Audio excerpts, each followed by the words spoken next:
Hello students. आज हम लोग इलेक्ट्रिक चार्ज एंड फील्ड का लास्ट वीडियो बना रहे हैं एक्सरसाइज सॉल्यूशन का। और इस वीडियो में टोटल 4 क्वेश्चंस रहेंगे और सारे क्वेश्चंस के टाइम स्टैम्प्स मैं दे दूंगा आपको डिस्क्रिप्शन में, जिससे आप डायरेक्टली किसी भी क्वेश्चंस पे जा सकते हैं और अपने टाइम को सेव भी कर सकते हैं। तो बिना देरी किए चलिए चालू करते हैं अपने इस वीडियो को और समझते हैं कि क्वेश्चंस क्या बोल रहे हैं, उनके सॉल्यूशंस क्या हैं।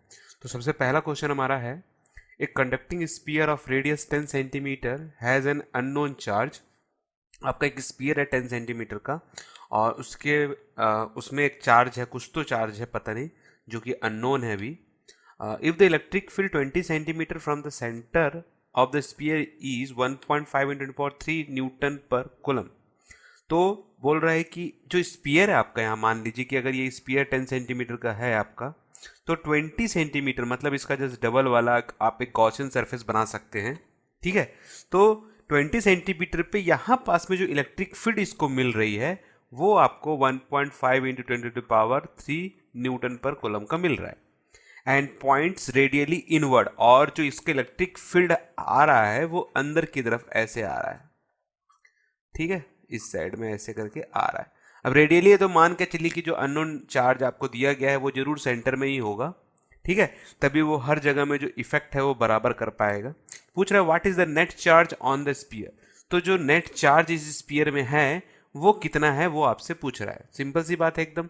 तो गिवन में आपको ई दे दिया है और आर दे दिया है। अब देखिए यहाँ आर 2 दिया हुआ है, पर जो इलेक्ट्रिक फील्ड यहाँ पास में दे रहा है वो किसका दे रहा है, 20 सेंटीमीटर का दे रहा है। तो आर भी हम क्या लेंगे, 20 सेंटीमीटर का ही लेंगे, जो कि 0.20 मीटर कहलाएगा क्योंकि ये सेंटीमीटर में है।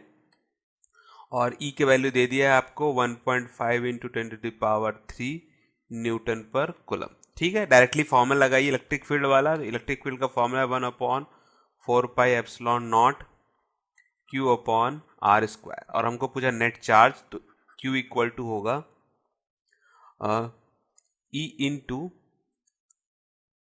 4πε0 डायरेक्टली वैल्यूज को पुट करिए और आपका आंसर निकल आएगा। तो इसका वैल्यू होगा 1.5 इंटू 10⁻³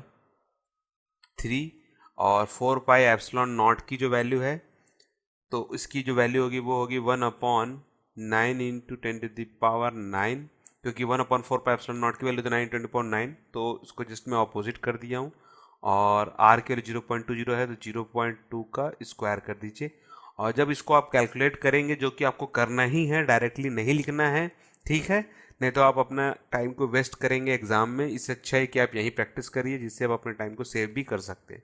जब आप इसको कैलकुलेट करेंगे तो नियर अबाउट इसकी वैल्यू जो आएगी 6.666 समथिंग कुछ आती है इंटू 10⁻⁻9 कूलम। और जनरली इसको लिखा जाता है 6.67 इंटू 10⁻⁻9 कूलम। ठीक है, सिंपल सा था एकदम। बस कैलकुलेशन पार्ट का आप प्रैक्टिस करिएगा तो आप अपने टाइम को भी सेव कर सकते हैं। अब ये जो नेट चार्ज पूछ रहा है कि नेट चार्ज की वैल्यू तो हमको निकल के आ गई। तो देखिए ये जो लाइंस है वो अंदर की तरफ आ रही है, इसका मतलब ये है कि जो चार्ज है वो नेगेटिव चार्ज है। तो आप यहाँ पास ये भी लिख सकते हैं कि चार्ज इज नेगेटिव। टोटल जो नेट चार्ज हमको मिलेगा वो कैसे मिलेगा, नेगेटिव चार्ज मिलेगा, क्योंकि जो फील्ड लाइंस है वो इनवर्ट की तरफ आ रही है।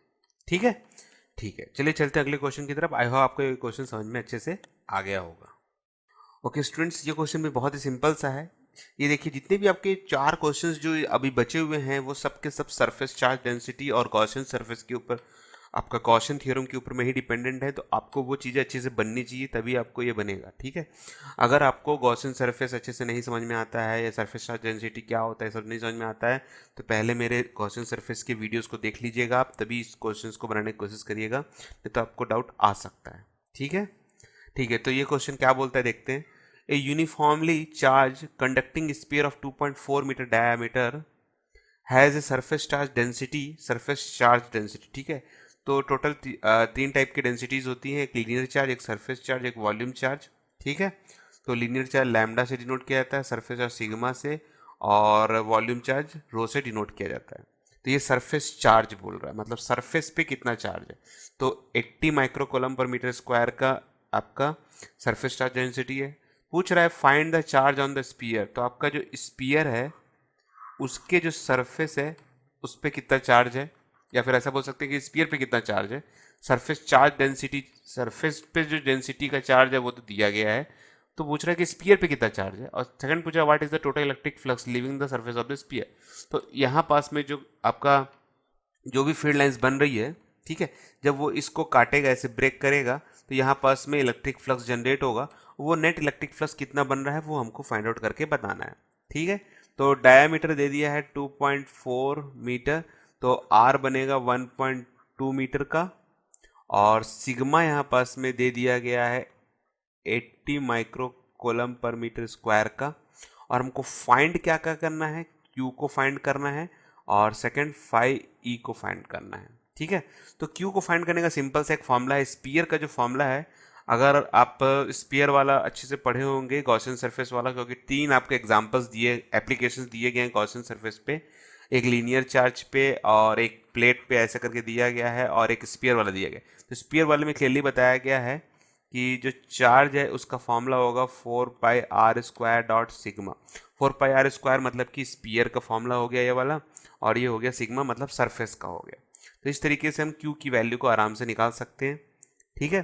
तो 4 इंटू 22/7 इंटू आर की वैल्यू दी गई है 1.2 का whole square into 80 into 10⁻⁻6 micro मतलब कि 10⁻⁻6।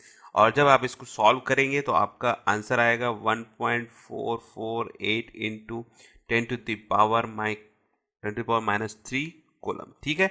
आप भी सॉल्व करके जरूर देखिएगा, और देखिएगा कि मेरा आंसर भी करेक्ट है कि नहीं। हो सकता है मेरा आंसर गलत भी हो सकता है, ठीक है, फिर भी आप जरूर ट्राई करिएगा। तो सेकंड चीज निकालते हैं इलेक्ट्रिक फ्लक्स। तो फॉर्मूला सिंपल सा है, phi E equal to Q upon epsilon naught, और इसकी वैल्यू को पुट करेंगे तो 1.448 इंटू 10⁻³ डिवाइड बाई 8.85 इंटू 10⁻⁻12। और जब आप इसको सॉल्व करेंगे तो आपका आंसर आएगा 1.63 इंटू 10⁸। देखिए ये वैल्यूज़ जो होती है वो आगे तक जाती हैं, तो जनरली हम इसको राउंड ऑफ करके ही लिखते हैं, ठीक है। तो आप भी राउंड ऑफ करके लिखिएगा तो आपका जो आंसर है वो थोड़ा सा बेटर दिखाई देगा, ठीक है। और राउंड ऑफ करना आपको आना चाहिए, आपने 11th में पढ़ा भी है कि कैसे राउंड ऑफ इसको किया जाता है, ठीक है। अगर नहीं बनता है तो मेरे 11th की वीडियो भी आप एक बार जरूर देख लीजिएगा, जिससे आपको बहुत बेनिफिट मिलेगा कैलकुलेशन करने में। तो आई होप आपको ये कैलकुलेशन भी समझ में आया होगा। सिंपल सा कैलकुलेशन है, बस आपको कैलकुलेट करना है वाला, ठीक है। तो ठीक है, आगे बढ़ते हैं नेक्स्ट क्वेश्चन की तरफ में। ओके स्टूडेंट्स, तो ये बहुत ही सिंपल सा क्वेश्चन है, थोड़ा सा मज़ेदार क्वेश्चन भी दिखता छोटा सा है पर है मज़ेदार क्वेश्चन। तो चलिए पढ़ते हैं क्या है। An infinite line charge produce a field of 9 × 10⁴ newton per coulomb at a distance of 2 centimetre, calculate the linear charge density. तो लीनियर चार्ज डेंसिटी मतलब कि लैम्डा आपसे पूछ रहा है कि कितना होगा, ठीक है। गिवन क्या क्या दे दिया गया है, गिवन दिया एक तो ई जो है 9 × 10⁴ न्यूटन पर कूलम, फिर दिया है at a distance of 2 centimetre. Distance of 2 centimetre का मतलब कि अगर ये लाइन है तो यहाँ पास में या फिर यहाँ पास में 2 सेंटीमीटर की डिस्टेंस यहाँ से यहाँ तक में दिया गया है। तो इसको जनरली हम लोग गॉसियन सरफेस जब बनाते हैं तो ये एक रेडियस की जैसे दिखाई देता है। तो आर की वैल्यू यहाँ पास में लेंगे हम 2 सेंटीमीटर का, और डायमीटर कन्वर्ट इसको मीटर में कन्वर्ट करेंगे तो ये आएगा 0.02 मीटर, ओके है। फाइंड तो हमको लैम्डा ही करना है। तो हमारे पास में एक फॉर्मूला है E equal to lambda upon 2πε0 r, और ये वैल्यू आपका लीनियर चार्ज डेंसिटी से लिया गया है, ठीक है। तो इसको निकाला कैसे जाता है, बहुत ही सिंपल सा है। गॉसियन सरफेस का आपको फॉर्मूला लगाना है और फाई की वैल्यू निकालना है E डॉट डेल एस वाले से, और एक निकालना है फाई ई की value Q upon epsilon not से, और क्यू की वैल्यू को आपको निकालना पड़ेगा अलग से। तो क्यू की वैल्यू होती है लैम्डा एल, वैल्यूज को पुट करिए, दोनों को आजू बाजू में रखिए तो आपका आंसर निकल के आ जाएगा। डेल एस होगा यहाँ पास में E dot 2πr curve surface area of the cylinder, और क्यू की वैल्यू यहाँ पास में है तो lambda L upon epsilon not आएगा, दोनों को आजू बाजू रखिए आपका आंसर आ जाएगा ये वाला, जी मैं फॉर्मूला निकाल के लाया हूँ, ठीक है। और लैम्डा की वैल्यू निकल के आएगी ई डॉट 2πε0 डॉट आर, और इसकी वैल्यू को जस्ट पुट करिए तो 9 × 10⁴ into 2 × 22/7 into 8.85 into 10⁻⁻12 into R की वैल्यू है 0.02। और जब आप इसको कैलकुलेट करेंगे तो आपका आंसर आएगा 0.1 माइक्रो कोलम। ठीक है, ये वैल्यूज़ को मैं एडजस्ट किया हूँ। आप जब स्टार्टिंग में करेंगे तो 10 की वैल्यूज़ को जब अलग करेंगे तो 10⁻समथिंग ये 8 के आसपास आएगा, 10 पॉइंट समथिंग कुछ आएगा और 10⁻⁸ आएगा। फिर मैंने एडजस्ट करके इसको माइक्रो कॉलम में कर दिया थोड़ा सा अच्छा दिखने के लिए, बस और कुछ नहीं है। ठीक है, तो जितना हो सके एडजस्ट करने की कोशिश करिएगा, वैसे आपके आंसर्स जो हैं वो गलत नहीं रहने वाले हैं। ठीक है, आपके ऊपर में बस वैल्यूज़ जो है वो करेक्ट होनी चाहिए। चाहे तो आप इसको ऐसे लिखिए, चाहे तो बहुत लोग इसको 10 समथिंग इंटू 10⁻⁸ कॉलम भी लिखेंगे। ठीक है, both answers are correct because both answers are same. ठीक है, तो आई होप आपको ये क्वेश्चन समझ में आया होगा कि इसको कैसे सॉल्व करना है। देखिए, मैंने आपको इसलिए स्टार्टिंग में बोला था क्योंकि इसके एप्लीकेशंस को समझना बहुत ही ज़्यादा जरूरी है। अगर आपको ये एप्लीकेशन समझ में नहीं आएगा तो ये क्वेश्चन बनाने में बहुत तकलीफ होगा। देखिए, मुझे एप्लीकेशन मालूम था तो मैंने तुरंत तुरंत फॉर्मूला बना लिया। अगर आपको नहीं मालूम होगा तो आप फॉर्मूलाज नहीं बना पाएंगे। ठीक है, कैलकुलेशन पार्ट तो अपनी जगह में है ही, क्योंकि ये टाइम टेकिंग है, तो इसको भी आपको सेव करना है अपने टाइम को। जनरली ये टाइम आपका 10 से 15 मिनट 10 मिनट तो ले ही लेता है, पर जितना हो सके आप अपने टाइम को रिड्यूस करिएगा इसको सॉल्व करके। ठीक है, ओके, तो चलिए चलते हैं अगले क्वेश्चन की तरफ। ओके स्टूडेंट्स, तो ये हमारा लास्ट क्वेश्चन है और बहुत ही सिंपल सा क्वेश्चन है। ठीक है, चलिए देखते हैं क्या बोलता है क्वेश्चन। बोल रहे थे, two large thin metal plate are parallel and close to each other on their inner faces. The plate have surface charge density of opposite sign and of magnitude 17 into 10⁻12 coulomb per meter square. Surface charge density है। What is E and in the outer region of the first plate, outer region of the second plate and between the plate? तो मान लीजिए कि यहाँ पास में आपकी दो plates हैं। ठीक है, और दोनों अपोजिट साइन है, तो एक पॉजिटिव एक नेगेटिव होगा। तो मान लीजिए कि इसके पास पॉजिटिव साइंस है और इसके पास में नेगेटिव साइंस है। ठीक है, अब पूछ रहा है 3 जगह का। सबसे पहला इसके इस जगह में आपका जो ई है वो कितना होगा। सेकेंडली पूछ रहा है कि आपका इसमें कितना होगा, और तीसरे पूछ रहा है यहाँ पास में कितना होगा। तो देखिए, इसके जो फील्ड लाइंस है वो इस तरफ जाने वाले हैं E1। अगर मैं मान लेता हूँ इसका E1 है और इसका E2 है, तो इसकी फील्ड लाइंस इस तरफ जाएगा और इसके कारण इस पे जो फील्ड लाइंस का असर बनेगा वो इस तरफ जाएगा। तो दोनों के दोनों अपोजिट हो गया। सेम पोजीशन यहाँ पास में रहना है। इसकी फील्ड लाइंस इधर जाने वाले हैं मान लीजिए, और इसके फील्ड लाइंस अंदर की तरफ आने वाले हैं। एग्जाम्पल पकड़ सकते हैं आप। देखिए, इधर से ये फील्ड लाइंस इधर जा रहा है और इसकी फील्ड लाइंस अंदर की तरफ आ रही है, और यहाँ पास में ये फील्ड बाहर की तरफ जा रहा है, इसकी फील्ड लाइन अंदर की तरफ आ रही है। ओके है, इसकी फील्ड लाइंस इस साइड से अंदर की तरफ आ रहा है, ये वाला अंदर की तरफ, और ये वाला इस साइड से बाहर की तरफ जा रहा है। ओके है, ठीक है। तो जो फर्स्ट पोजीशन मान लेते हैं, इसकी अगर पोजीशन को मैं लेके चलता हूं आपको, ठीक है, तो इस पोजीशन इस प्लेट के हिसाब से देखिए, ये फील्ड लाइंस अंदर में देखिए किस टाइप से रहने वाला है। एक इधर, ये वाला इधर जाएगा, ये वाला इधर जाएगा, ये वाला इधर जाएगा। ठीक है, ठीक है। तो अगर हमें इस प्लेट की मान के चलो, तो इसकी फील्ड लाइंस इस साइड जा रही है और इसकी फील्ड लाइंस अंदर की तरफ जा रही है। ठीक है, तो ये दोनों के दोनों अपोजिट सिंबल बना रहे हैं। अगर ये दोनों के दोनों अपोजिट बना रहे हैं और ई की जो वैल्यू रहेगी, एक सरफेस पे जो वैल्यू निकल के आती है वो निकल के आएगा σ/2 एप्सिलॉन नॉट, और दूसरे वाले जो इस आपकी फील्ड लाइंस वो अपोजिट डायरेक्शन में होने के कारण ये आएगा σ/2 एप्सिलॉन नॉट, जो कि नेगेटिव होगा। दोनों कैंसिल हो जाएगा और इसकी आंसर आएगा 0। और सेकंड वाले में भी यही कंडीशन आपकी आने वाली है। ठीक है, तो इस पे क्या कंडीशन मिल के आएगा आपको। अगर इसको मैं किसी भी डायरेक्शन में ले सकता हूँ, वैसे तो अंदर की तरफ ही आने वाला है, तो E2 को अगर मैं इस डायरेक्शन में ले रहा हूँ तो E1 जो है आपका वो इस डायरेक्शन में आपका जाएगा। ठीक है, एक वाला इस तरफ आउटर की तरफ जा रहा है, तो ये वाला अंदर की तरफ आने वाला है E2 सॉरी। ठीक है, तो ये डिपेंड करता है आपके ऊपर में कि आप किस डायरेक्शन में इसको लेना चाहते हैं। ठीक है, क्योंकि देखिए ये इस तरफ अंदर की तरफ आ रहा है, ये वाला भी अंदर की तरफ आ रहा है, और ये वाला आउटर की तरफ जा रहा है, तो यहाँ पास में आपको कन्फ्यूजन हो सकता है। ठीक है, प्लेट्स के ऊपर डिपेंड कर, देखिए ये वाला इस तरफ है, ये वाला इस साइड है, और ये वाला भी इसी साइड आपको दिखाई दे रहा है। तो इस तरफ में आपकी डायरेक्शंस दोनों के दोनों सेम डायरेक्शन मिल रही है, पर आउटर की तरफ जाने के टाइम पे आपको ध्यान देना है। देखिए मेन चीज़ है आउटर की तरफ में देखिएगा, इस रीजन में देखिएगा। इस रीजन में देखेंगे तो इसकी जो फील्ड लाइंस जो है वो इस साइड जा रही है और इसकी फील्ड लाइंस अंदर की तरफ आ रही है। अंदर की तरफ मत देखिएगा, नहीं तो कन्फ्यूजन आपको क्रिएट होगा। ठीक है, तो सेकंड वाले पोजीशन पे भी देखेंगे तो σ/2 एप्सिलॉन नॉट और σ/2 एप्सिलॉन नॉट, और इसकी वैल्यू भी 0 आने वाली है। अब तीसरी वाली पोजीशन में सेंटर को आपको देखना है, तीसरे वाले को।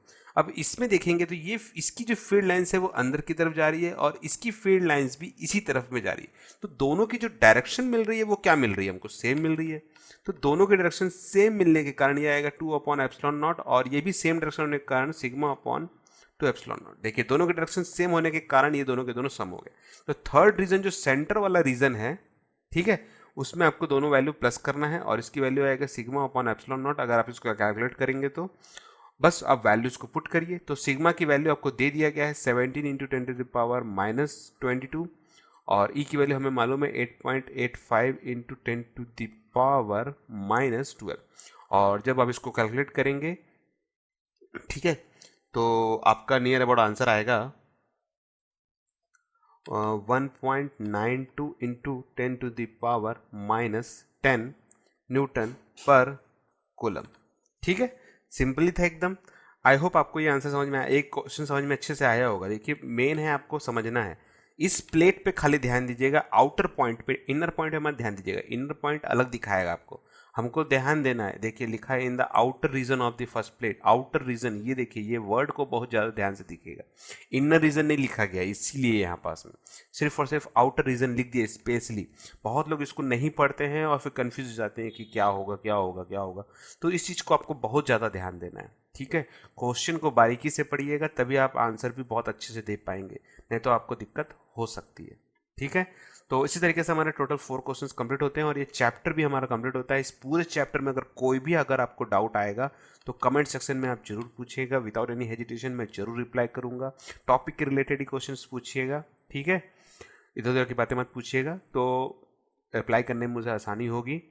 तो ठीक है, फिर इस वीडियो को यहीं क्लोज करते हैं। आई होप ये वीडियो आपको पसंद आया होगा और इसकी टॉपिक्स भी आपको समझ में अच्छे से आ गया होगा। अगर ये वीडियो आपको पसंद आए तो लाइक और शेयर जरूर कर दीजिएगा, और ये अगर हमारा चैनल आपको बेनिफिट दे रहा है तो सब्सक्राइब करना बिल्कुल भी ना भूलें हमारे चैनल को। Thank you for joining this video. आपका दिन शुभ रहे।